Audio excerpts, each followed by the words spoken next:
నిజానికి జీవితం సరళమైందే, మనమే దాన్ని సంక్లిష్టం చేసుకుంటాము అన్నాడు.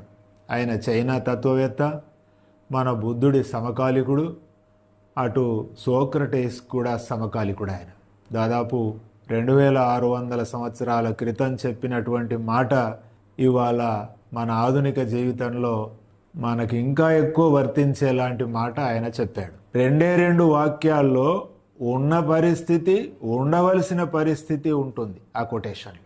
నాకు బాగా నచ్చింది. అది కొటేషన్కు ఉండవలసినటువంటి సంపూర్ణ లక్షణం ఉంది, చాలా షార్ట్గా ఉంది. నాకు అది నచ్చి దాన్ని నేను ఒక మోడల్గా తీసుకుని 2010 నుంచి ఇవాళ 2024 ఏప్రిల్ ఈ రోజు వరకు కూడా ప్రతిరోజు కొటేషన్లను రాస్తూ ఉన్నాను. దాదాపు 30,000 కొటేషన్లు రాసి ఉంటాను. నేను రాసిన కొటేషన్ యొక్క ఒక్కొక్క కొటేషన్ యొక్క బ్యాక్గ్రౌండ్ను వచ్చే ఎపిసోడ్ను చెప్పుకుంటాను.